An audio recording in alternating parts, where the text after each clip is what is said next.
Chers amis, bonjour, bonne année 2025 et aujourd'hui, en fait, j'aimerais partager 7 points que je pense être intéressants pour tout entrepreneur, leader, en fait, pour tout le monde. C'est des choses qui peuvent vous aider dans la vie, peu importe que vous soyez salarié, que vous soyez croyant, peu importe, en fait, en tant qu'humain, ça va vous aider et moi, je m'efforce de les faire, de les adopter tous les jours depuis quelques années.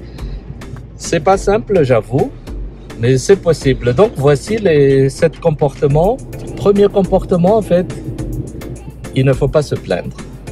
Se plaindre ne sert à rien et ça augmente juste le stress parce que vous plaignez, à la fin, rien ne se passe. Donc, qu'est-ce qu'il faut faire? C'est accepter déjà la situation et trouver des moyens par vous-même ou avec les gens avec qui vous travaillez pour la rectifier. Donc, première chose, ne pas se plaindre. Deuxième chose, c'est de ne pas rejeter la faute aux autres. C'est-à-dire que quand quelque chose ne marche pas, on aime bien en fait dire « ouais, parce que tel, c'est à cause de tel ». Au fait, dans chaque situation, on a aussi notre petite part toujours de faute.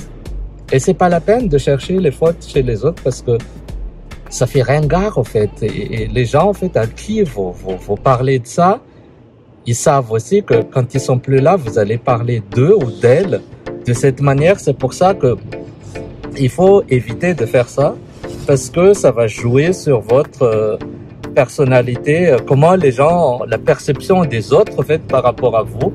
Si vous avez la tendance de à rejeter la faute toujours aux autres, donc à éviter.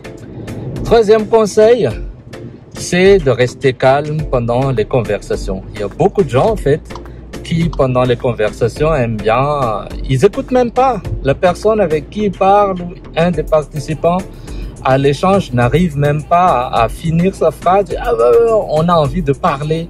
C'est pas bien, en fait. Ça donne une image de quelqu'un qui est instable, qui est incapable d'écouter. Donc, prenez le temps. Écoutez. Prenez le temps en fait parce que plus tard, quand tout le monde se taira, vous aurez l'occasion de parler et de donner votre avis, de donner votre opinion. Donc, être calme dans les conversations, c'est quelque chose de très difficile, surtout dans notre culture, nous malgaches, mais c'est quelque chose qu'on peut apprendre, qu'on peut améliorer.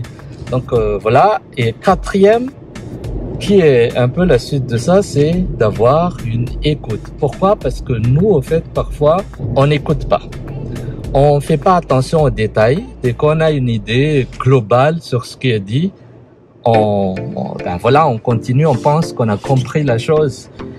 Il faut toujours se rappeler que les diables se cachent dans les détails. Donc, ce qui fait, au fait, les meilleurs et les bons, surtout en termes de service, qu'on soit collaborateur, qu'on soit entrepreneur, c'est les gens qui se rappellent de chaque détail.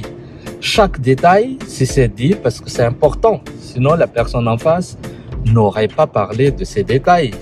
Et pour cette importance, bien sûr, il faut remettre les choses à leur, à leur niveau, à leur priorité. Cinquième point, c'est de rester humble. Pourquoi? Parce que c'est pas la peine de s'affoler, de dire je suis tel, machin. Enfin, comme on dit à malgache, en fait, ceux qui sont déjà pleins, ils ont plus besoin de le prouver. Et pour augmenter, en fait, l'estime que les autres peuvent avoir sur vous, il faut rester humble, il faut rester tranquille. Il faut laisser les gens, en fait, faire leur petite enquête sur vous pour savoir qui vous êtes, mais c'est pas à vous de se mettre sur le toit. Ah tiens, ouais, machin, je suis tel. Ça sert à rien. Donc, c'est très important d'être humble parce que généralement, les gens adorent les gens qui sont tranquilles et humbles. Personne n'aime, en fait, vous pensez que les gens vont vous adorer, mais c'est le contraire. Quand vous êtes un peu bizarre, qui raconte des choses sur ce que vous avez en banque et tout ça, ça intéresse personne. Okay? Sixièmement, il faut éviter de juger les autres. Combien de fois, moi, je me suis assis avec des gens qui ont l'air très calmes, qui sont humbles et tout, mais qui à la fin, en fait, qui deviennent des très bons partenaires jusqu'à maintenant et qui sont pas mauvais, ils sont très bons et ils ont aussi des capitaux, mais ils restent humbles et pour ne pas rater, en fait, des occasions pour pouvoir collaborer avec ce genre de personnes, il faut pas apporter des jugements quand vous êtes dans un avion, quand vous êtes dans le taxi brousse, quand vous êtes dans des lieux publics, en fait, il faut pas juger les gens. Il faut essayer de les connaître, apprendre quelque chose sur eux. Bien sûr, si ça marche pas, il n'y a pas de souci. Mais au moins, vous n'avez pas raté une occasion. Et dernièrement, il faut pas mentir. Ça, c'est très important et je sais que dans certains lieux, le mensonge est presque une culture. Mais c'est une culture qui ne sert pas, surtout dans le monde des affaires, parce que les gens, en fait, ils font attention à tous les détails, tout ce que vous dites, on se rappelle, en fait. Et si un jour on revient vers vous et on se rend compte que l'information a été fausse, donc que vous avez menti, en fait, ça peut vous nuire et ça peut mettre en péril, en fait, votre personnalité, parce que même si vous avez menti sur un seul point, alors que vous n'avez pas menti sur 90 autres, les gens vont se rappeler du seul point et voilà, vous avez l'étiquette d'un menteur. Donc voilà, mesdames et messieurs, avec ces 7 points, j'aimerais voilà, partager ça en ce début d'année. Et je suis arrivé aussi en même temps, donc je vous dis à très bientôt. Au revoir.